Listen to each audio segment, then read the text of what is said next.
पहिली महासभा 20 तारखेला आहे आणि मला वाटते की त्या महासभेला सर्वच पक्षाचे निवडून आलेले सदस्य उपस्थित असतील, कारण त्यांना देखील उत्सुकता आहे पहिली आहे असं.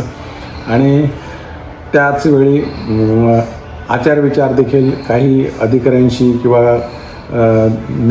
नियोजित नवनिर्वाचित जे नगरसेवक आहेत त्यांच्याकडे अजूनपर्यंत एकमेकांच्या गाठीभेटी तशा झालेल्या नाहीत. त्यामुळे ही पहिलीच सभा असेल का ज्या ठिकाणी एकमेकांच्या गाठीभेटी होतील, ओळख होईल आणि काम करायला एक चांगलं स्वरूप खेळीमेळीचं वातावरण निर्माण होईल अशी मला आशा वाटते.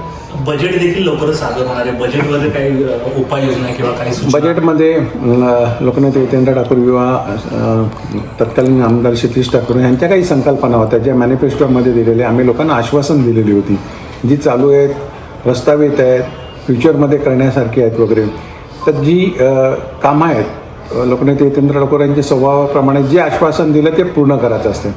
तर ते कसं पूर्ण करता येईल किंवा नवनवीन योजना कशा आणता येतील त्यासाठी लोकांशी देखील बोललेलो आहे. सगळ्याच लोकांशी आम्ही बोलणार आहोत, सर्व पक्षीय लोकांशी बोलणार आहोत आणि सगळ्याचा अंतर्भाव करून अंतर्भूत त्याच्यामध्ये करून असं नवीन बजेट केलं जाणार आहे. त्यानंतर वेगवेगळ्या ज्या प्रोसिजर आहेत त्या चालू होतील, वेगवेगळ्या कमिटीबद्दल वगैरे, कामाबद्दल वगैरे, प्रभाग समिती, त्याच्यानंतर स्थायी समितीची सभापतीची निवड, अशा वेगवेगळ्या प्रोसिजर कालांतराने सुरू होतील.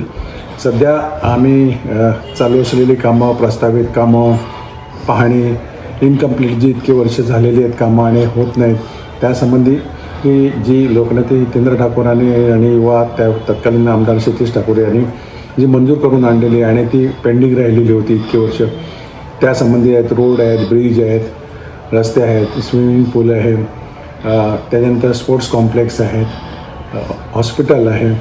त्यानंतर येणाऱ्या पावसाळ्यामध्ये आतापासूनच कशी उपाययोजना करता येईल त्यासाठी आम्ही प्रोसिजर चालू केलेली आहे, पाहणी चालू केलेली आहे, माहिती गोळा करतो आहे. सूचना ज्या काय आहेत, आम्ही ज्या पद्धतीने करायचं काम आणि त्याच्यातनं चांगला रिझल्ट मिळत होता त्या सगळ्यांना विश्वासात घेऊन मग आजी माझे नगरसेवक असतील, सर्व पक्षाचे प्रतिनिधी असतील, त्या विभागातील ज्यांना तिकडूनची ग्राउंड लेवलची माहिती असतं त्यांच्याकडनं चांगल्या सूचना मिळत असतात, तर अशा सगळ्यांना विश्वासात घेऊन कामं करण्याचा आमचा प्रयत्न चालू आहे.